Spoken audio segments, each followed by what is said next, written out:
GCash to BDO. In this video, i-check natin kung magkakaroon ba ng kahit na anong issue, madali ba, and magkano yung pag-transfer from GCash to BDO. And kung first time mo sa channel na to and gusto mo pa ng mga online tutorial videos katulad nito, please click the subscribe button. I-open ko yung GCash mobile app ko and then mag-login na rin ako dito. Para makapag-transfer ng pera, tap ko tong send and tap ko tong transfer.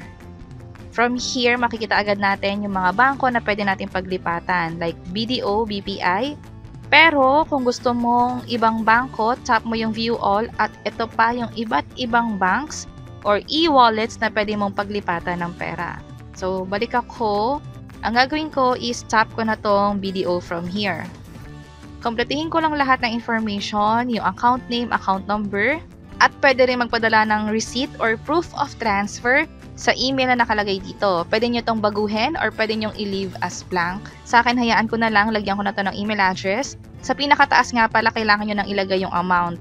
For this tutorial, since for testing lang naman, try natin yung 10 pesos. Ang alam ko is pwedeng magpadala ng pera for as low as 1 peso. And by the way, since GCash is via InstaPay yung pag-transfer, real time, dapat mabilis yung pag-transfer ng pera. And up to 50,000 pesos yung pwedeng i-transfer per transaction. Nandito ako sa BDO mobile app ko and then mag-login lang ako. Ang kailangan ko rito is yung account number. Tap ko tong account, tap ko tong details, meron ditong account number. So ito yung kailangan ko information, yung account number. Balik tayo sa GCash, so makukumpleto ko na to. And nakumpleto ko na yung account number, merong 15 pesos na fee for this transaction.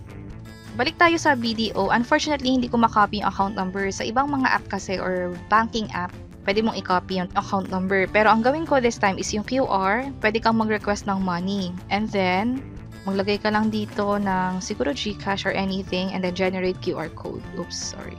Kailangan pala lagyan to ng account and then generate QR code tayo.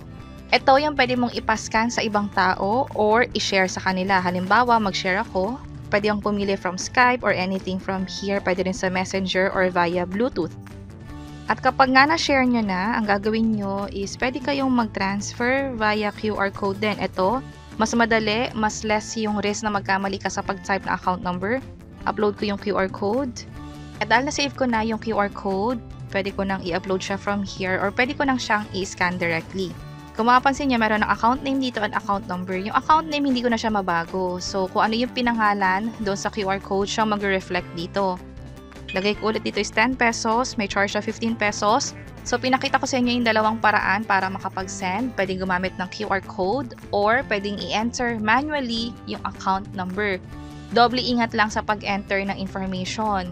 Kasi ayaw naman natin napadala yung pera sa maling account number. Tap ko tong send money.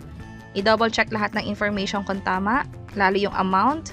At ang mababawas na nga sa atin is 25 pesos because of the fee na kasama. Tap ko tong confirm. At processing na, i-enter lang dito yung code na ma-receive sa phone. Ito yung na-receive kong text. Enter ko lang dito yung code. At tandaan, kapag may nanghihingi sa inyo ng OTP, wag na wag niyong ibibigay sa ibang tao. So ito na, bank transfer is being processed. Makaka-receive daw tayo ng text within an hour. Pero normally kapag InstaPay transaction, mabilis mag-reflect yung perang padala. Unless magkaroon talaga ng sobrang issue or down, either yung pinagkapasahan or yung GCash mismo.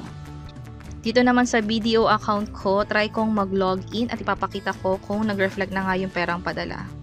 Ito na, pumasok na yung pera na 10 pesos. Kanina, nasa 3,431 yung pera dito. Ngayon, nadagdagan na ng 10 pesos because of the transfer na ginawa natin and nag-reflect din siya dito sa transaction history. Dito naman sa GCash, pag nag-scroll down, tap nyo lang tong share at pwede nyo na tong ipadala yung proof of transfer doon sa pinagpadalhan nyo nga nung pera.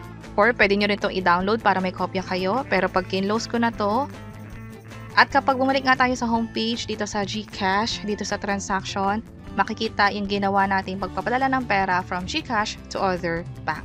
Ganun kadali mag-transfer ng pera from GCash to other bank. Hindi naman tayo nagkaroon ng kahit na anong issue. Nagpakita agad or na-send agad yung perang padala doon sa kabilang account. Also, meron din charge na 15 pesos.